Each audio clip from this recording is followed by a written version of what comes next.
ಒಂದ್ ಸಿನಿಮಾ ಮಾತ್ರ ಹೀರೋ ಆಗಿ ಮಾಡಿದ್ರಿ, ಅದಾದ್ಮೇಲೆ ಯಾಕೆ ಹೀರೋ ಆಗಿ ಬರ್ಲಿಲ್ಲ ಸರ್ ಅಂತ. ನಿಮ್ ಬಾಯಿನ ಪೆನಲ್ ಹಾಕೊಂಡು ತೊಳ್ಕೊಳ್ಳಿ, ನಿಮ್ ಬಾಯಿನ ಪೆನಲ್ ಹಾಕೊಂಡು ತೊಳ್ಕೊಳ್ಳಿ ಸ್ವಲ್ಪ ದಯವಿಟ್ಟು.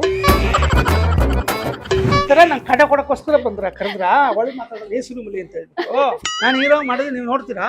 ಸರ್ ನೋಡಿದೀವಿ ಸರ್, ಡಕೋಟಾ ಎಕ್ಸ್ಪ್ರೆಸ್ ಎಲ್ಲ ಎಷ್ಟು ಅದು ಎಂಜಾಯ್. ಹೀರೋ ಅಲ್ಲ, ನಾನು ಸಪೋರ್ಟಿಗೆ ಆಯ್ತು.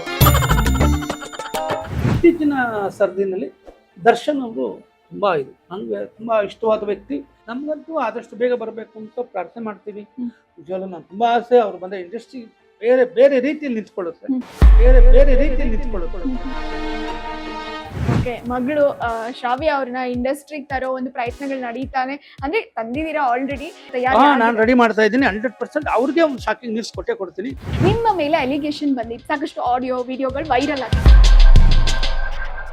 ಸಖತ್ ಮಾತು, ರಗಡ್ ನೇಚರು, ಇದ್ರ ಮೂಲಕನೇ ಜನರಿಗೆ ಇಷ್ಟ ಆಗ್ತಾ ಇರೋ ಓಂ ಪ್ರಕಾಶ್ ರಾವ್ ಸರ್ ನಮ್ ಜೊತೆಗಿದ್ದಾರೆ. ಬನ್ನಿ ಮಾತನಾಡೋಣ.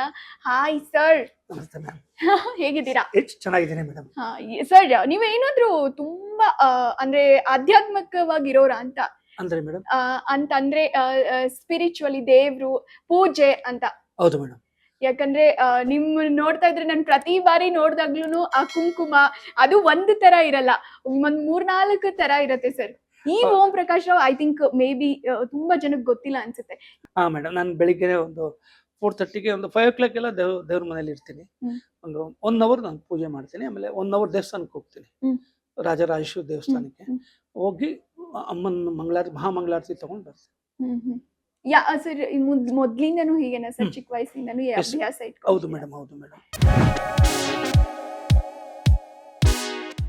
ಎಸ್ ಸರ್, ತಂದೆಯವ್ರ ಬಗ್ಗೆ ಹೇಳೋದಾದ್ರೆ ಸರ್, ನಾವೆಲ್ಲ ಐ ಥಿಂಕ್ ನಾನು ಹುಟ್ಟೂ ಇರ್ಲಿಲ್ಲ ಅನ್ಸುತ್ತೆ.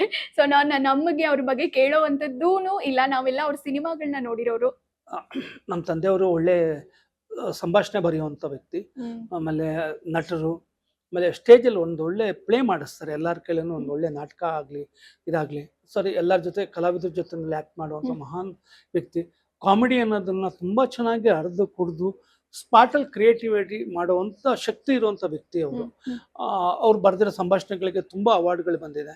ಸೊ ಅವರಿಂದ ನಾನು ಎಲ್ಲ ಕೆಲಸ ಇವತ್ತೇನಾದರೂ ನಾನೇನೋ ಗುರುತಿಸ್ಕೊಂಡಿದ್ದೀನಿ ಅಂತಂದರೆ ಅವ್ರು ಹೇಳ್ಕೊಟ್ಟಿರೋ ಕೆಲಸನೇ ನನಗೆ ಇವತ್ತಿನ ದಿನ. ನಾನಿವತ್ತು ಅನ್ನ ಊಟ ಮಾಡ್ತಾ ಇದ್ದೀನಿ, ಜನಗಳ ಪ್ರೀತಿ ಸಂಪಾದನೆ ಮಾಡಿದ್ದೀನಿ, ನಾನು ಚಿತ್ರರಂಗದಲ್ಲಿ ಇದ್ದೀನಿ ಅಂತಂದರೆ ಅವ್ರ ಪ್ರೀತಿ ಆಶೀರ್ವಾದ. ಮುಖ್ಯವಾಗಿ ನಿಮ್ಮ ತಂದೆಯವರು ನಿಮಗೆ ಯಾವತ್ತಾದ್ರೂ ದೊಣ್ಣೆ ತಗೊಂಡು ಹೊಡೆದು ಬೈದು ಹೇಳಿರೋದು ಏನಾದ್ರೂ ಇದೆಯಾ? ಅವರು ಮಕ್ಕಳಿಗೆ ಹೊಡಿತಾ ಇರಲಿಲ್ಲ ಮೇಡಮ್. ನಾನೊಂದ್ಸಲಿ ಫೇಲ್ ಆಗಿದ್ದೆ 6ನೇ ಕ್ಲಾಸಲ್ಲಿ. ಬಂದರು, ಕೂತ್ಕೊಂಡ್ರು, ಯೋಚನೆ ಮಾಡಿದ್ರು. ನಮ್ಮ ಅಮ್ಮ ಹೇಳಿದ್ರು, ಈ ಥರ ಪ್ರಕಾಶ್ 6ನೇ ಕ್ಲಾಸಲ್ಲಿ ಇದರಲ್ಲಿ ಓದ್ತಾ ಫೇಲ್ ಆಗಿದ್ದಾನೆ. ಹಂಗೆ ಕೂತ್ಕೊಂಡ್ರು, ಹಂಗೆ ಯೋಚನೆ ಮಾಡ್ತಾ ಇದ್ರು. 1 hour ಆದ್ಮೇಲೆ ಹೇಳಿದ್ರು, ನಡಿ ನಿಮ್ಮ ಕ್ಲಾಸ್ ಮಾಸ್ಟರ್ ಯಾರು, ಅವ್ರ ಮನೆಗೆ ಹೋಗೋಣ ಅಂದ್ರು. ಯಾಕೆ ಅಂತಂದ್ರೆ, ಅವ್ರು ಚೆನ್ನಾಗಿ ಹೇಳ್ಕೊಟ್ಟಿದ್ರೆ ನೀನ್ ಪಾಸ್ ಆಗ್ತಿದ್ದೆ, ಎಲ್ಲೋ ಅವ್ರು ಹೇಳ್ಕೊಟ್ಟಿರೋದ್ರಲ್ಲಿ ವೀಕ್ ಇದೆ, ಅದಕ್ಕೆ ನೀನ್ ಕಲ್ತಿಲ್ಲ ನೀನು, ನಡಿ ಅಂತ. ನಾನು ಆಮೇಲೆ ಹೇಳಿದೆ, ಇಲ್ಲ ನಾನೇ ಸರಿಯಾಗಿ ಓದಿಲ್ಲ, ನನ್ನ ಹೆಡ್ಡ ನಾನು ಕಲ್ತು ಖಂಡಿತ ಪಾಸ್ ಆಗ್ತೀನಿ ಅಂತ ಹೇಳಿ. ಸೊ ಆ ರೀತಿ ಮಕ್ಕಳ ಮೇಲೆ ಅಪಾರವಾದ ಪ್ರೀತಿ ಇಟ್ಟಂತ ವ್ಯಕ್ತಿ ಅವರು. ನೀವ್ ಎಷ್ಟು ಜನ ಮಕ್ಕಳು ಸರ್? 4 ಜನ. ತಂಗಿರು? 2 ತಂಗಿ, 1 ಒಬ್ಬ ನನ್ನ ತಮ್ಮ ಇದಾರೆ, ಅವರು ಮತ್ತೆ 2 ತಂಗಿದಿರು. ಕೊನೆಯವ್ರು ನೀವೇನಾ? ಇಲ್ಲ ಮೇಡಮ್, ನಾನೇ ಮೊದಲನೇವನು. ಕೊನೆನಾದ್ರೆ ಬರಲ್ಲ, ಹೆಂಗೋ ಇದಾಗ್ಬೋದು. ಜವಾಬ್ದಾರಿಗಳು ನಾನೇ ಮೊದಲನೇ. ಹಾಗಿದ್ರೆ ಜವಾಬ್ದಾರಿಗಳನ್ನೆಲ್ಲ ಇಲ್ಲ ಮೇಡಮ್, ನನ್ಗಿಲ್ಲ. ನಮ್ ತಾಯಿ ಮತ್ತೆ ನಮ್ ತಮ್ಮ ಇದಾರೆ, ಅವ್ರೆಲ್ಲ ನೋಡ್ಕೊಂಡ್ರು. ಎಲ್ಲ ಏನೇ ಜವಾಬ್ದಾರಿ ಮಾಡಿದ್ರು ಎಲ್ಲ ಅವ್ರು ಮಾಡಿರೋದು. ಇಸ್ ಅ ಗ್ರೇಟ್ ಅವ್ರಿಬ್ರು. ಎಸ್, ನಿಮ್ಗೆ ಏನಾದ್ರೂ ಈಗ ಒಂದ್ ರಿಗ್ರೆಟ್ ಅನ್ನೋದು ಇದೆಯಾ ಸರ್? ಏನಾದ್ರೂ ನಿಮ್ಗೆ ಅಂದ್ರೆ ಮನ್ಸಿಗೆ ತುಂಬಾ ಕಾಡೋ ಅಂತದ್ದು, ನಾನು ಇದು ಮಾಡಬಾರ್ದಾಗಿತ್ತು ಮಾಡ್ದೆ ಅನ್ನೋಂಥದ್ದು ಯಾವ್ದಾದ್ರು ಇದೆಯಾ ಸರ್? ಆತರ ಆದ್ರೆ ಎಲ್ರಿಗೂ ಅದೊಂದು ಲೈಫ್ ಅಲ್ಲಿ ಅಥವಾ ಜೀವನದಲ್ಲಿ ಏನೋ ಒಂದು ಘಟನೆ ಆಗಿರ್ಬೋದು, ಸಿನಿಮಾ ಬಗ್ಗೆ ಆಗಿರ್ಬೋದು. ನನಗೆ ಫಿಲ್ಮ್ ಅಂತಂದ್ರೆ ತುಂಬಾ ಇಷ್ಟ. ಸಿನಿಮಾ ಅಂತಂದ್ರೆ ಮಹಾಪ್ರಾಣ ನನಗೆ. ತುಂಟ ಅನ್ನೋ ಒಂದು ಸಿನಿಮಾನ ಲೈಫಲ್ಲಿ ಮಾಡಬಾರ್ದಾಗಿತ್ತು ಅಂತ ನನಗೆ ತುಂಬಾ ಸಲ ಕಾಡುತ್ತೆ. ಆ ಸಿನಿಮಾ ಮುಟ್ಬಾರ್ದಾಗಿತ್ತು, ಆ ಸಿನಿಮಾದಲ್ಲಿ ಕೆಲಸನೇ ಮಾಡಬಾರ್ದಾಗಿತ್ತು ನಾನು ಅಂತ ತುಂಬಾ ಸಲ ಅನ್ಸಿದೆ ಮೇಡಮ್. ಯಾಕೆ ಅಂತ ಕೇಳ್ಬೋದು?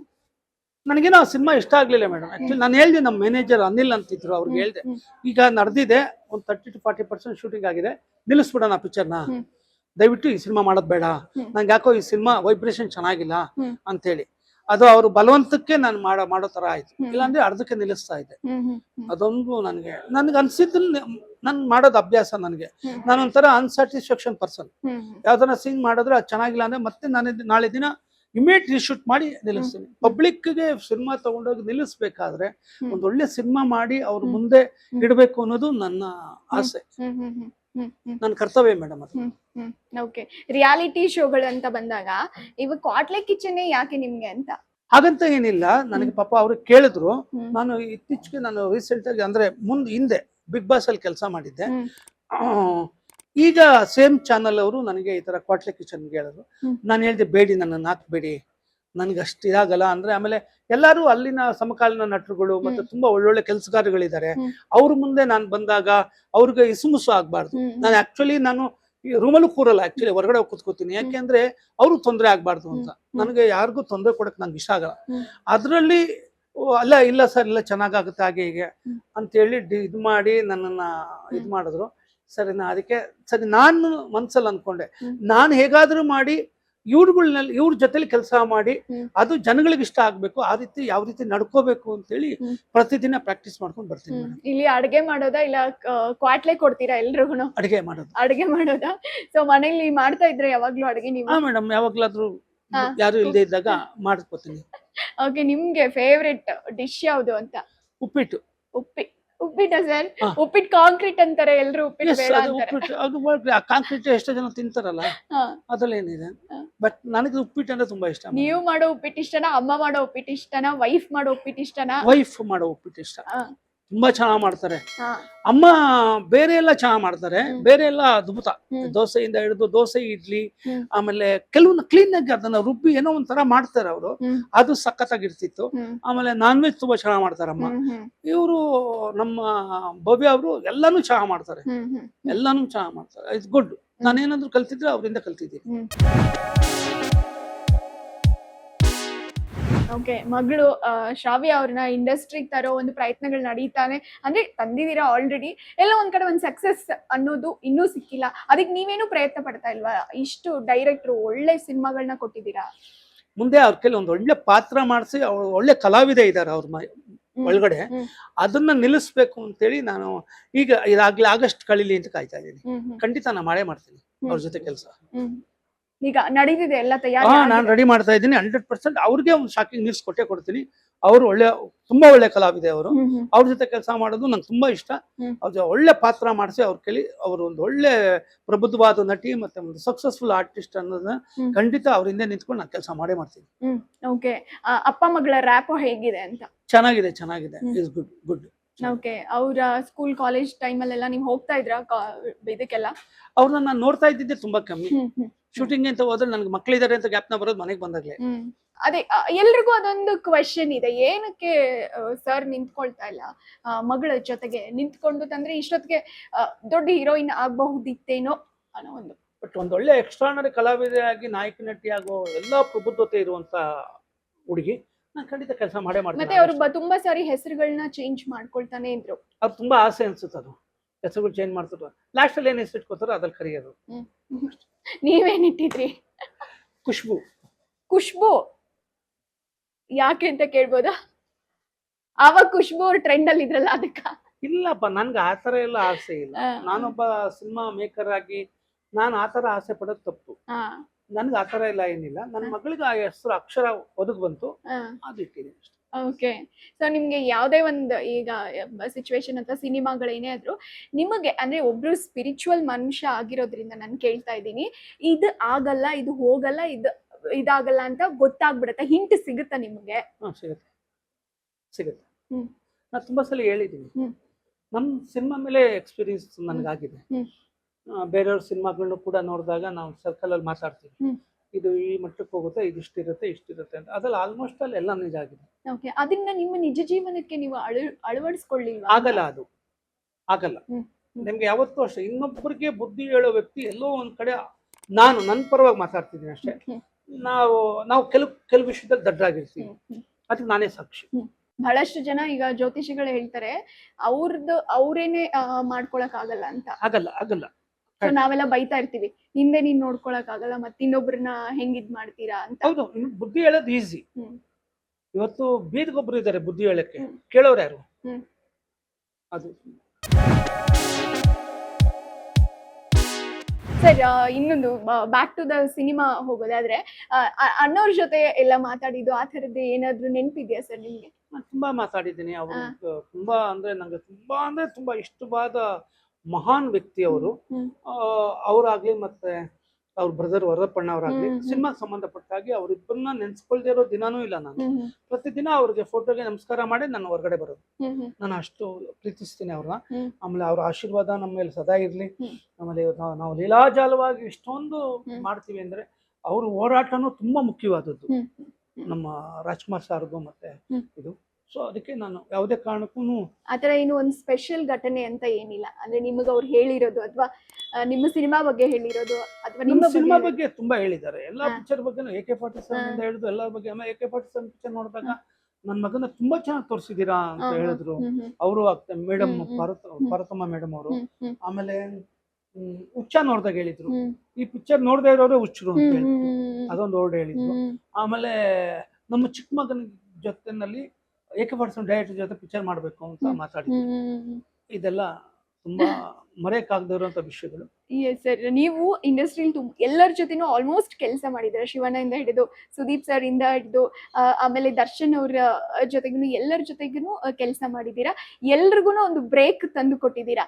ಸೊ ಆ ಹುಚ್ಚ ನೆನಪುಗಳು ಸರಿ ಹೇಳೋದಾದ್ರೆ, ಅಂದ್ರೆ ಯಾರು ಸರ್ ಸುದೀಪ್ ಸರ್ ಇಂಡಸ್ಟ್ರಿಗೆ ಬಂದಾಗ ಅವ್ರಿಗೆ ಒಂದ್ ಬೇಕಿತ್ತು, ಆ ಈಗರ್ ಇತ್ತು. ಸೊ ಹುಚ್ಚದ್ ಏನಾದ್ರು ಒಂದು ನೆನಪುಗಳನ್ನ ಶೇರ್ ಮಾಡೋದಾದ್ರೆ? ಏನಿಲ್ಲ, ಅದು ಆಕ್ಚುಲಿ ಕತೆ ಬಂದು ಬಾಲಾ ಅವ್ರದ್ದು, ತಮಿಳ್ ಬಾಲಾ ಅವ್ರದ್ದು ರೀಮೇಕ್ ಸಿನಿಮಾ ಅದು.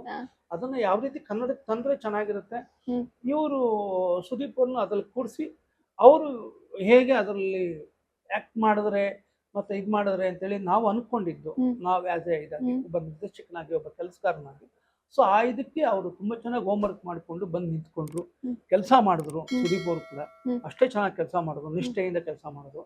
ಸೊ ಆ ಹೋಮ್ ವರ್ಕು ಮತ್ತೆ ಎಲ್ಲ ಸೇರಿ ಒಂದು ಒಳ್ಳೆ ಸಿನಿಮಾ ಆಗಕ್ಕೆ ಸಾಧ್ಯ ಆಯ್ತು. ಸೊ ಆ ಒಂದು ಸಿನಿಮಾ ಅವ್ರಿಗೆ ಒಂದು ಒಳ್ಳೆ ಸೂಪರ್ ಸ್ಟಾರ್ ಮಟ್ಟಕ್ಕೆ ತಗೊಂಡೋಗಿ ನಿಲ್ಲಿಸ್ತು. ಸೊ ಅದು ನಮ್ಮ ಕರ್ತವ್ಯ ಆಕ್ಚುಲಿ. ಇದ್ರ ನಮ್ದು ಇದೆಲ್ಲ ದೊಡ್ಡಸ್ತಿಕೆ ಅಲ್ಲ, ಅದು ನಾನೊಬ್ಬ ನಿರ್ದೇಶಕನಾಗಿ ನನ್ನ ಕರ್ತವ್ಯ, ಅದನ್ನ ನಾನು ಮಾಡಿದ್ದೀನಿ ಅಷ್ಟೇ. ಸರ್, ಆಗಿನ ಸುದೀಪ್ ಸರ್ಗೂ ಈಗಿನ ಸುದೀಪ್ ಸರ್ಗೂ ನಿಮ್ಗೆ ಏನ್ ಡಿಫ್ರೆನ್ಸ್ ಅಂತ ಅನ್ಸುತ್ತೆ, ಅಥವಾ ಅವ್ರು ಬೆಳ್ಕೊಂಡ್ ಬಂದಿದ್ದು ನೋಡಿದ್ರೆ ಏನ್ ಅನ್ಸುತ್ತೆ? ತುಂಬಾ ಸಾಧನೆ ಇದೆ, ತುಂಬಾ ಸಾಹಸ ಮಾಡುವಂತ ವ್ಯಕ್ತಿ ಅವರು. ತುಂಬಾ ಖುಷಿ ಆಗುತ್ತೆ ಅವ್ರು ಮಾಡೋ ಪ್ರಯತ್ನಗಳಾಗಿರ್ಬೋದು, ಅವ್ರ ಸಿನಿಮಾಗಳಾಗಿರ್ಬೋದು. Is A great. ಅದು ನಮ್ಗೆ ತುಂಬಾ ಇಷ್ಟ. ಎಸ್, ಇನ್ನೇನು ದರ್ಶನ್ ಸರ್ಗೆ ಒಂದು ಬ್ರೇಕ್ ಬೇಕಿತ್ತು. ದರ್ಶನ್ ಸರ್ದು ಸಿನಿಮಾಗಳು ಇದಾಗ್ತಾ ಇಲ್ಲ ಅಂತಂದಾಗ ಒಂದು ಕಲಾಸಿ ಪಾಳೆ ಬರುತ್ತೆ, ಒಂದು ಅಯ್ಯ ಬರುತ್ತೆ. ಸೊ ಅದ್ರ ಬಗ್ಗೆ ಹೇಳೋದಾದ್ರೆ ಸರ್, ಅದ್ರ ಬಗ್ಗೆ ಈಗ್ಲೂ ನಾವು ಮಾತಾಡ್ತೀವಿ, ಈಗ್ಲೂ ಆ ಸಾಂಗ್ಗಳು ಈಗ್ಲೂ ಅವೆಲ್ಲ ಸಿಕ್ಕಾಪಟ್ಟೆ ಸೌಂಡ್ ಮಾಡ್ತವೆ. ದರ್ಶನ್ ಅವ್ರಿಗೆ ಸಿಕ್ಕಿದಂತ ಮಾಸ್ ಫಾಲೋಯಿಂಗು, ಮಾಸ್ ಸಿನಿಮಾಗಳು ಬೇರೆ ಯಾವ ನಾನು ಎಲ್ಲೂ ಆ ಒಂದು ಲೆವೆಲ್ಗೆ ನೋಡಿಲ್ಲ. ಬಟ್ ಅದು ಫಸ್ಟ್ ಶಿವರಾಜ್ ಕುಮಾರ್ ಅವ್ರಿಗಿತ್ತು ಮಾಸ್ ಫಾಲೋಯಿಂಗ್. ಇವತ್ತು ಸಹ ಇದೆ ಅವ್ರಿಗೆ ಮಾಸ್ ಅಂತಂದ್ರೆ ಅವ್ರಿಗೆ ಆ ಲೆವೆಲ್ ಪ್ರೀತಿಸ್ತಾರೆ ಶಿವರಾಜ್ ಕುಮಾರ್ ಅವ್ರಿಗೆ. ಈಗಿನ ಜನರೇಷನ್ ಇದರಲ್ಲಿ ನಂಬರ್ 1 ಕಲಾವಿದರು ಅವರು ಶಿವರಾಜ್ ಕುಮಾರ್ ಅವರು. ಅವ್ರು ಬಿಟ್ರೆ ಇತ್ತೀಚಿನ ಸರದಿನಲ್ಲಿ ದರ್ಶನ್ ಅವರು ತುಂಬಾ ನಂಗೆ ತುಂಬಾ ಇಷ್ಟವಾದ ವ್ಯಕ್ತಿ. ವ್ಯಕ್ತಿಗತವಾಗೂ ಕೂಡ ತುಂಬಾ ಇಷ್ಟ, ಒಬ್ಬ ಕೆಲಸಗಾರನಾಗೂ ತುಂಬಾ ಇಷ್ಟ ನಂಗೆ ದರ್ಶನ್ ಅವರು. ತುಂಬಾ ಇಷ್ಟಪಡ್ತೀನಿ ನಾನು ಅವ್ರನ್ನ. ಈಗಿನ ಪರಿಸ್ಥಿತಿ ಬಗ್ಗೆ ನೀವೇನಾದ್ರೂ ಹೇಳಕ್ ಇಷ್ಟಪಡ್ತೀರಾ? ಹೇಳೋದಕ್ಕೆ ಏನಿದೆ ಹೇಳಿ, ಏನು ಇಲ್ಲ. ಏನ್ ಹೇಳಿದ್ರು ನಮ್ಮ ಮನ್ಸಿನ ಸಂತೋಷಕ್ಕೆ ನಾವು ಸಮಾಧಾನ ಮಾಡ್ಕೊಂಡು ಮಾತಾಡ್ಬೇಕಷ್ಟೇ. ಅದೊಂದು ಸ್ವಲ್ಪ ಬೇಜಾರು, ಏನು ಮಾಡಕ್ಕಾಗ್ತಾ ಇಲ್ಲ. ನಿಜವಾಗ್ಲೂ ತುಂಬಾ ಬೇಜಾರಾಗುತ್ತೆ. ಏನ್ ಮಾಡ್ಬೇಕು ಗೊತ್ತಾಗ್ತಿಲ್ಲ ಅಷ್ಟೇ. ನಮ್ಗಂತೂ ಆದಷ್ಟು ಬೇಗ ಬರಬೇಕು ಅಂತ ಪ್ರಾರ್ಥನೆ ಮಾಡ್ತೀವಿ. ನಿಜವಾಗ್ಲೂ ನಾನು ತುಂಬಾ ಆಸೆ ಅವ್ರು ಬಂದ ಇಂಡಸ್ಟ್ರಿ ಬೇರೆ ಬೇರೆ ರೀತಿಯಲ್ಲಿ ನಿಂತ್ಕೊಳ್ಳುತ್ತೆ. ಇಂಡಸ್ಟ್ರಿನಲ್ಲಿ ಇರೋರು ಅಷ್ಟೇ, ಅವ್ರನ್ನ ಬೇರೆ ರೀತಿಯಲ್ಲಿ ಅವ್ರ ಜೊತೆ ನಿಂತ್ಕೋತಾರೆ, ಇದಂತೂ ಸತ್ಯ. ಅಲ್ಲ, ಈಗ ಇಂಡಸ್ಟ್ರಿಲಿ ಒಬ್ರು ಅಂದ್ರೆ ತುಂಬಾ ಹಿಟ್ ಸಿನಿಮಾಗಳು ಅಂತ ಕೊಟ್ಟಿದ್ದೆ ದರ್ಶನ್ ಸರ್ ಸಿನಿಮಾ ಬರ್ತಾ ಇದೆ ಅಂದ್ರೆ ಸಾಕಷ್ಟು ಜನರಿಗೆ ಕೆಲಸ ಸಿಗೋದು, ಸಾಕಷ್ಟು ಇವಾಗ ಸಿನಿಮಾ ಥಿಯೇಟರ್ಗಳು ಉಳಿಯೋವು. ಈಗ ನೋಡಿದ್ರೆ ಮೊನ್ನೆ ಜಯಮಾಲಾ ಮೇಡಮ್ ಒಂದು ಅನೌನ್ಸ್ಮೆಂಟ್ ಮಾಡಿದ್ರು, ಎಷ್ಟೊಂದು 150 ಥಿಯೇಟರ್ಗಳನ್ನೇನೋ ಮುಚ್ಚೋ ಪರಿಸ್ಥಿತಿ ಬಂದಿದೆ ಅಂತೆ. ಸೊ ಇದ್ರ ಬಗ್ಗೆ ಏನ್ ಹೇಳ್ತೀರಾ? ಏನಿಲ್ಲ, ಒಳ್ಳೆ ಸಿನಿಮಾ ಮಾಡಿ ಅಷ್ಟೇ, ಅದ್ರಲ್ಲಿ ಏನಿದೆ. ಏನು ಮುಚ್ತಾರೆ? ಪಿಕ್ಚರ್ ಚೆನ್ನಾಗಿಲ್ಲ ಅಂದ್ರೆ ಮುಚ್ತಾರೆ. ಅವರು ಏನ್ ಮಾಡ್ತಾರೆ? ರೇಟ್ ಇಟ್ಕೊಂಡು. ತಪ್ಪು. ಅದಕ್ಕೆ ಕಾರಣ ಯಾರು? ಒಳ್ಳೆ ಸಿನಿಮಾಗಳು ಬರ್ತಿಲ್ಲ, ಅದು ಫಸ್ಟ್ ಸ್ಟಾರ್ಗಳ ಸಿನಿಮಾಗಳು ಬರ್ತಾ ಇಲ್ಲ. ಸ್ಟಾರ್ಗಳ ಸಿನಿಮಾನು ಬರ್ತಾ ಇಲ್ಲ, ಒಳ್ಳೆ ಸಿನಿಮಾನು ಬರ್ತಾ ಇಲ್ಲ. ತಿಳ್ಕೊಳ್ಳಿ, ತಿಳ್ಕೊಳ್ಳಿ, ತಿಳಿಸಿ, ಫಸ್ಟ್ ಆ ಕೆಲಸ ಮಾಡಿ. ಮುಂದಿನ ಜನಾಂಗಕ್ಕೆ ಸಿನಿಮಾ ಇಂಡಸ್ಟ್ರಿನ ಉಳಿಸಿ, ಸಾಧ್ಯ ಆದ್ರೆ ಉಳಿಸಿ. ಅದು ಫಸ್ಟ್ ಮಾಡಿ. ತುಂಬಾ ಅದು ತಪ್ಪು ದಾರಿಯಲ್ಲಿ ಹೋಗ್ತಾ ಇದೆ ಎಲ್ಲರೂ. ಕೆಲವರು ದಯವಿಟ್ಟು ಇದನ್ನು ಮಾಡಿ. ಹ್ಮ್. ನಿಲ್ಸಿ, ಇಂಡಸ್ಟ್ರಿ ನಿಲ್ಸಿ. ಮುಂದೆ ಬರೋರ್ಗೆ ಹ್ಮ್. ಎಲ್ಲಿ ಕಳ್ದೋಯ್ತಾ ಕನ್ನಡ ಇಂಡಸ್ಟ್ರಿ ಅಂತ ಅನ್ಕೋಬೇಡಿ. ದಯವಿಟ್ಟು ಅನ್ಬಾರ್ದು ಯಾರೂನು. ಹ್ಮ್. ದಯವಿಟ್ಟು ಎಲ್ರಿಗೂ ಕೈ ಮುಗಿದು ಕೇಳ್ಕೊತೀನಿ, ಕಷ್ಟಪಡಿ. ಹ್ಮ್. ತುಂಬಾ ಕಷ್ಟಪಟ್ಟು ಸಿನಿಮಾ ಮಾಡಿ ಹ್ಮ್. ಪ್ರೇಕ್ಷಕರಿಗೆ ಒಂದು ಒಳ್ಳೆ ಸಿನಿಮಾ ಕೊಡೋದಕ್ಕೆ ದಯವಿಟ್ಟು ಪ್ರಯತ್ನ ಪಡಿ. ಓಕೆ, ನಿಮ್ಮ ಈಗ ನಿಮ್ಮ ಬತ್ತಳಿಕೆಯಲ್ಲಿ ಯಾವ ಸಿನಿಮಾಗಳಿದಾವೆ ಅಂತ ಈಗ ತ್ರಿಶೂಲಂ, ರವಿಚಂದ್ರನ್ ಅವರು ಮತ್ತು ಉಪೇಂದ್ರ ಇಬ್ಬರದು ಕಾಂಬಿನೇಷನ್ ಅಲ್ಲಿ ಅದು ರೆಡಿ ಇದೆ. ಹಾ. ರಿಲೀಸ್ ಆಗ್ಬೇಕು ಅದೊಂದು. ಆಮೇಲೆ ಇಲಾಖೆ ಅಂತೇಳಿ ಹಾ. ಅದೊಂದು ಇದೆ. ಹ್ಮ್. ಆಮೇಲೆ ಫಿನಿಕ್ಸ್ ಅಂತ ಹ್ಮ್. Nimika Ratnakar lady oriented script ಮಾಡಿದ್ವಿ. ಹಾ. ತುಂಬಾ ಆಸೆ ನನಗೆ. ಆಕ್ಚುಲಿ ಅದು ದರ್ಶನ್ ಅವ್ರಿಗೋಸ್ಕರ ಅಂತಾನೆ ಮಾಡಿದ ಕತೆ. ಮಾಡಿದ್ರೆ ಇತ್ತೀಚೆಗೆ ಆಗಿದ್ದ ಇನ್ಸಿಡೆಂಟ್ ಗಳಿಂದ ಅದನ್ನ ಲೇಡಿ ಓರಿಯೆಂಟೆಡ್ ಶಿಫ್ಟ್ ಮಾಡಿ ಪೂರ್ತಿ ಕಥೆನೆ ಬದಲಾಯಿಸಿ ಅವ್ರಿಗೆ ನಿಮಿಕಾ ರತ್ನಾಕರ್ ಅವ್ರಿಗೆ ಕೆಲಸ ಮಾಡಿದೀವಿ. ಎಲ್ಲರೂ ತುಂಬಾ ಚೆನ್ನಾಗಿ ಕೆಲಸ ಮಾಡಿದ್ರೆ, ತುಂಬಾ ಒಳ್ಳೆ ಸಿನಿಮಾ. ಹ್ಮ್. ಈಗ ಮುಂದೆ ಒಂದು ಸಿನಿಮಾ ಮಾಡ್ತಾ ಇದ್ದೀವಿ. ಆದಿತ್ಯ ಅವ್ರ ಹೀರೋ. ಹ್ಮ್. ಇವರು ರೂಪ ಅಂತ ತುಮಕೂರಲ್ಲಿ ಇದ್ದಾರೆ. ಹ್ಮ್. NSD ಆರ್ಟಿಸ್ಟ್ ಅವರು. ನಾನು ಅವ್ರನ್ನ ರಿಕ್ವೆಸ್ಟ್ ಮಾಡಿ, ಬನ್ನಿ ದಯವಿಟ್ಟು ನಿಮ್ಮಂತ ಸ್ಟೇಜ್ ಕಲಾವಿದರುಗಳು ದಯವಿಟ್ಟು ಬರಬೇಕು, ಸಿನಿಮಾಗಳು ಮಾಡಬೇಕು ಅಂತ ಅವ್ರಿಗೆ ರಿಕ್ವೆಸ್ಟ್ ಮಾಡಿ ಅವ್ರನ್ನ ಈ ಸಿನಿಮಾದಲ್ಲಿ ಇಂಟ್ರೊಡ್ಯೂಸ್ ಮಾಡಿಸ್ತಾ ಇದ್ವಿ. ರೂಪ ಅಂತ. ಸಾಕಷ್ಟು ಹೊಸಬರಿಗೂ ನೀವು ಅವಕಾಶಗಳನ್ನ ಕೊಡ್ತಾ ಇರ್ತೀರಾ. ಆಲ್ಮೋಸ್ಟ್ ಎಲ್ಲ ಹೊಸಬರಿಗೆ ನಾನು ಕೆಲಸ ಮಾಡೋದು. ತುಂಬಾ ನಾನು ಕರ್ನಾಟಕದ ಕನ್ನಡ ಕಲಾವಿದರ ಹತ್ರ ತುಂಬಾ ಕೆಲಸ ಮಾಡ್ತೀನಿ. ತುಂಬಾ ಬೇರೆ ಅದರ್ ಲ್ಯಾಂಗ್ವೇಜ್ ಅವ್ರ ಹತ್ರ ತುಂಬಾ ಕಮ್ಮಿ ಮಾಡಿರೋದು. ನಮ್ಮ ಕಲಾವಿದರುಗಳು ಹುಡುಕ್ತಾ ಇರ್ತೀವಿ. ಪ್ರತಿ ಹೀರೋಯಿನ್ಸ್ ಎಲ್ಲ ಆಲ್ಮೋಸ್ಟ್ ಆಲ್ 90% ಎಲ್ಲಾನು ಕನ್ನಡದವ್ರೇನೆ. ಎಲ್ಲ ಒಂದ್ ಕಡೆ 10% ಹೊರಗಡೆಯಿಂದ ಕರ್ಕೊಂಡ್ ಬಂದಿದ್ದೀವಿ. ನಿಮ್ಮ ಮೇಲೆ ಅಲಿಗೇಷನ್ ಬಂದಿತ್ತು ಹೀರೋಯಿನ್ ವಿಚಾರಗಳವಾಗಿನೇ ಸಾಕಷ್ಟು ಆಡಿಯೋ ವಿಡಿಯೋಗಳು ವೈರಲ್ ಆಗಿದ್ವು. ನೀವು ಅದ್ರ ಬಗ್ಗೆ ಏನಾದ್ರು ಹೇಳಕ್ ಇಷ್ಟಪಡ್ತೀವಿ? ಯಾರಾದ್ರೂ ಕೆಲವು ನಾನು ಹೇಳಿದ್ದು ನನ್ನ ತಪ್ಪು ಮಾಡಿದ್ದೀನಿ ಅಂತ ಎಲ್ಲಾನ ಕಂಪ್ಲೇಂಟ್ ಇದೆಯಾ? ಇಲ್ಲ. ಯಾರಾದ್ರೂ ಹೇಳಿದಾರ ನಾನು ತಪ್ಪಾಗಿ ನಡ್ಕೊಂಡಿದ್ದೀನಿ, ತಪ್ಪಾಗಿ ಮಾಡಿದ್ದೀನಿ ಅಂತ? ಇಲ್ಲ. ಮತ್ತೆ ಏನ್ ಬೇಕು? ಇದು ಪ್ರಶ್ನೆ ಬರೋ ಚಾನ್ಸಸ್ ಇಲ್ವಲ್ಲ. ಅದೆಲ್ಲ ತೇಜೋವಧೆ ಅಂತ ಹೇಳ್ತೀರಾ? ತೇಜೋವಧೆ ಆಮೇಲೆ ಒಂದೇನು ಅಂತಂದ್ರೆ ನನಗೋಸ್ಕರ ಮಾಡಿದ್ದು ಅಂತಲ್ಲ ಅದು. ಪಾಪ ಅವ್ರಿಗೋಸ್ಕರ ಮಾಡ್ಕೊಂಡ್ರು. ಅವ್ರು ಫೇಮಸ್ ಆಗೋಕ್ಕೋಸ್ಕರ. ಅವ್ರು ಫೇಮಸ್ ಆಗ್ಬೇಕು, ಆಮೇಲೆ ಅವರು ಬೆಳಕಿಗೆ ಬರಬೇಕು, ಅವ್ರು ಫೇಮಸ್ ಆಗ್ಬೇಕು, ಒಳ್ಳೆ ಇದು ಹೆಚ್ಚಬೇಕು ಎಲ್ಲಾನು. ಅವ್ರ ಫೇಮಸ್ ಮತ್ತೆ ಪಾಪ್ಯುಲಾರಿಟಿ ಅದಕ್ಕೆ ನೀವು ಮಾಡ್ಕೊಂಡ್ರಿ, ಅದಕ್ಕೆ ನಾನು ಹೊಣೆ ಅಲ್ಲ. ಅದು ನನ್ನವರೆಗೂ ಬಂದ್ರೆ ಅದು ಬೇರೆ ಪ್ರಶ್ನೆ. ನಾನು ಮಾತಾಡ್ತಿದ್ದೆ ಆ ಟೈಮಲ್ಲಿ. ನಾನು ಮಾತಾಡ್ತೀನಿ. ನನ್ಗೆ ನಾನು ಯಾರನ್ನು ಕೇರ್ ಮಾಡದೇ ಇರುವಂತ ವ್ಯಕ್ತಿ. ಅದೆಂತದಾಗ್ಲಿ ಬಂದು ನಿಂತ್ಕೊಂತೀನಿ. ಅದು ಗೊತ್ತಾಯ್ತು ನನಗೆ. ಇದು ನಮ್ದೆಲ್ಲ ಅದು ಜನನೇ ಹೇಳ್ತಾರೆ. ಜನ ಹೇಳಿದ್ದಾರೆ ನನಗೆ. ಜನಗಳ ಪ್ರೀತಿ ಸಿಕ್ಕಿದ್ರೆ ಸಾಕು ನನಗೆ. ಅದಕ್ಕೆ ಇಂಡಸ್ಟ್ರಿಗೆ ಬಂದಿದ್ದೀನಿ. ಅದಕ್ಕೆ ಯಾರು ಏನು ಬೇಕಾದ್ರೆ ಮಾಡ್ಕೊಳ್ಳಿ, ಏನ್ ಬೇಕು, ಅದ್ರಲ್ಲಿ ಏನಿದೆ. ನನಗೆ ಬೆಟ್ಟ ಮಾಡಿ ನಿಮ್ಮಿಂದ ಈ ತರ ತೊಂದರೆ ಆಗಿದೆ ಅಂತ ಯಾರು ಹೇಳಿದಾರ ನಿಮ್ಗೆ? ಇಲ್ಲ. ಎಸ್, ಈಗ ಕ್ವಾಟ್ಲೆ ಕಿಚನ್ ನಡೀತಾ ಇದೆ. ಸೊ ನಿಮ್ಮಿಂದ ಸಾಕಷ್ಟು ನಿರೀಕ್ಷೆಗಳಿದೆ, ಸಾಕಷ್ಟು ಇದಿದೆ. ಕಿಚನ್ ಅಲ್ಲಿ ಏನೇನ್ ಮಾಡ್ತಾರೆ ಸರ್ ಅಂತ ಅಂದ್ರೆ ಇಂಡಸ್ಟ್ರಿಯಲ್ಲಿ ಆಲ್ರೆಡಿ ಎಲ್ಲ ಏನ್ ಹೇಳ್ತಾರೆ, ಎಲ್ಲ ಇಂಗ್ರೀಡಿಯೆಂಟ್ಸ್ ಹಾಕಿ ಮನೋರಂಜನೆ ಕೊಟ್ಬಿಟ್ಟಿದ್ದೀರಾ. ಸೊ ಈಗ ಕಿಚನ್ ಮೂಲಕ ಏನು ಎಕ್ಸ್ಪೆಕ್ಟ್ ಮಾಡ್ತಾ ಇದ್ದೀರಾ ನೀವು? ಇಲ್ಲ, ನೀವ್ ಹೇಳ್ದಂಗೆ ಮನೋರಂಜನೆ ಕೊಟ್ಟಿಲ್ಲ. ನಾನು ಪ್ರಯತ್ನ ಮಾಡ್ತಿದ್ದೀನಿ. ಇನ್ನೂ ಪ್ರಯತ್ನ ಮಾಡ್ತಾ ಇದ್ದೀರಾ? ಅಯ್ಯೋ, ನಾನು ತುಂಬಾ ಚಿಕ್ಕ. ನಾವ್ ವಿಷಯದಲ್ಲಿ ಇನ್ನೂ ಕೆಲಸ ಕಲಿಬೇಕು, ಮಾಡ್ಬೇಕು, ನಮ್ ಜನಗಳನ್ನ ನಗಿಸ್ಬೇಕು. ನಮ್ಮನ್ನ ಇಷ್ಟಪಡೋ ಜನ ಆಗಿರ್ಬೋದು, ನಮ್ಗೆ ಚಿತ್ರರಂಗದಾಗ ಅಭಿಮಾನಿ ದೇವ್ರುಗಳಾಗಿರ್ಬೋದು, ಅವ್ರಿಗೆ ಪ್ರತಿ ಕ್ಷಣ ನಗಬೇಕು, ಏನೋ ಒಂದು ಎನರ್ಜಿ ಕೊಡ್ಬೇಕು. ಅವ್ರ ಜೊತೆ ನಾನೂ ಒಬ್ಬನಾಗಿರ್ಬೇಕು ಅಂತ ನಾನು ಪ್ರತಿ ದಿನ ಪ್ರಯತ್ನ ಮಾಡ್ತಾ ಇರ್ತೀನಿ. ಅವ್ರು ನನ್ ಬೈಯೋದನ್ನ ತುಂಬಾ ಇಷ್ಟಪಡ್ತಾರೆ. ಕೆಲವರು ತುಂಬಾ ಇಷ್ಟಪಡ್ತಾರೆ. ಸೊ ಅದಕ್ಕೋಸ್ಕರ ಅವ್ರಗಳಿಗೋಸ್ಕರನಾದ್ರೂ ನಾನು ಬೈಗಳನ್ನ ಬರ್ಕೋತೀನಿ. ಬರ್ಕೋತೀನಿ. ಯಾವ್ಯಾವ್ದು ಬರ್ಕೊಂಡಿದ್ದೀರಿ? ಆಲ್ಮೋಸ್ಟ್ ನಾನು ಹಾಕ್ಬೇಕಾ ನಾವೀಗ? ಬೀಪ್ ಆದ್ರೂ ಹಾಕೊಳ್ಳಿ, ನೋಡ್ಕೊಳ್ಳಿ, ಹಾಕೊಳ್ಳೋ ಚೆನ್ನಾಗೈತಿ ಅಂತ. ಇಲ್ಲ ಒಂದ್ಸಲಿ ನೀವೇನೋ ತಪ್ಪು ಮಾಡಿದಾಗ ಅದನ್ನ ಹಾಕೊಳ್ಳಿ. ಓಂ ಪ್ರಕಾಶ್ ಉಗ್ದ ಹಿಂಗ್ ಮಾಡ್ದ ಅಂತ ಹೇಳ್ಬಿಟ್ಟು ಚೆನ್ನಾಗಿದ್ದು ಇಟ್ಕೊಳ್ಳಿ. ಇಲ್ಲ ನೀವೇ ನನಗೆ ಬೈರಿ, ನೋ ಪ್ರಾಬ್ಲಮ್. ಬೈಯೋರ್ಗುನು ಏನು ಅಂದ್ರೆ ಬೈದ್ರುನು ನಿಮ್ಗೆ ಏನ್ ಪ್ರಾಬ್ಲಮ್ ಇಲ್ಲ? ಅಯ್ಯೋ ನನಗೆ ತುಂಬಾ ಖುಷಿ ಪಡ್ತೀನಿ. ನನ್ನ ಒಳ್ಳೇದಕ್ಕೆ ತಾನೇ ಬೈತಾರೆ, ನನ್ನ ಒಳ್ಳೇದಕ್ಕೆ ಆಶೀರ್ವಾದ ಮಾಡ್ತಾರೆ. ಅವ್ರು ಹೊಗಳದಾಗ ನಾನ್ ತಗೋತೀನಿ ಅಂತ ಅಂದಾಗ, ಅವ್ರು ಬೈದಂಗ ನಾನ್ ತಗೊಳ್ದೆ ಇರಕ್ಕಾಗುತ್ತಾ? ದೇವ್ರಣೆ ತಗೋತೀನಿ. ನಾನ್ ಆತರ ಕ್ಯಾರೆಕ್ಟರ್. ಒಂದ್ ಸಿನಿಮಾ ಮಾತ್ರ ಹೀರೋ ಆಗಿ ಮಾಡಿದ್ರಿ, ಅದಾದ್ಮೇಲೆ ಯಾಕೆ ಹೀರೋ ಆಗಿ ಬರ್ಲಿಲ್ಲ ಸರ್ ಅಂತ? ನಿಮ್ ಬಾಯಿನ ಪೆನಲ್ ಹಾಕೊಂಡು ತೊಳ್ಕೊಳ್ಳಿ ಸ್ವಲ್ಪ ದಯವಿಟ್ಟು. ಈ ತರ ನಂಗೆ ಕಡೆ ಕೊಡಕ್ಕೋಸ್ಕರ ಕರೆದ್ರ ಒಳಗೆ ಮಾತಾಡೋದು ಹೆಸರು ಮಲಿ ಅಂತ ಹೇಳ್ಬಿಟ್ಟು ನಾನು ಹೀರೋ ಮಾಡಿದ್ರೆ ನೀವು ನೋಡ್ತೀರಾ?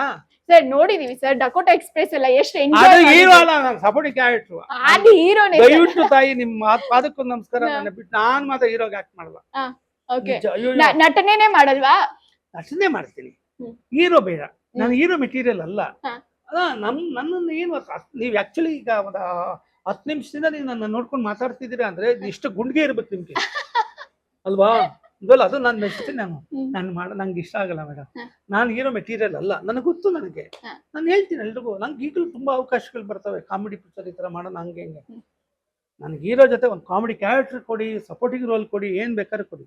ಹೀರೋ ನೋ, ಬೇರೆ ಯಾರು ಬೇಕಾದ್ರೂ ಹಾಕೊಳ್ಳಿ, ನಾನು ಕೆಲಸಕ್ಕೆ ಕರೀರಿ, ಕೆಲಸ ಮಾಡ್ತೀನಿ ಅಷ್ಟೇ ಮೇಡಮ್. ಖಂಡಿತ ಆ ಕೆಲಸದಿಂದನೇ ಇಲ್ಲಿವರೆಗೂ ನೀವು ಅಂದ್ರೆ ಇಂಡಸ್ಟ್ರಿಲಿ ಏನೇ ಏರಿಳಿತಗಳಾದ್ರೂ ಇದೀರಾ, ಅಷ್ಟೇ ಜನ ನಿಮ್ಮನ್ನ ಇಷ್ಟಪಟ್ಟಿದ್ದಾರೆ. ಮತ್ತಷ್ಟು ಸಿನಿಮಾಗಳು ನಿಮ್ಮ ಕಡೆಯಿಂದ ಬರ್ಲಿ ಇಂಡಸ್ಟ್ರಿಗೆ. ಸೊ ಒಳ್ಳೆ ಸಕ್ಸಸ್ ಸಿಗ್ಲಿ ಸರ್ ನಿಮ್ಗೆ. ನಾನು ಯಾಕಂದ್ರೆ ಇಷ್ಟೊತ್ತು ನಾನು ನಿಮ್ ಜೊತೆ ಮಾತಾಡಿದಾಗ ನನಗೆ ನಾವು ಅನ್ಕೊಂಡಿದ್ದೆ ಬೇರೆ, ಇಲ್ಲಿ ವಾಟ್ ಎ ಲವ್ಲಿ ಪರ್ಸನ್ ಅಂತ ನನಗೆ ಫೀಲ್ ಆಯ್ತು. ಎಷ್ಟು ರೆಸ್ಪೆಕ್ಟ್ಫುಲ್ ಆಗಿ ಮಾತಾಡ್ತೀರಾ ನೀವು ಅಂತ.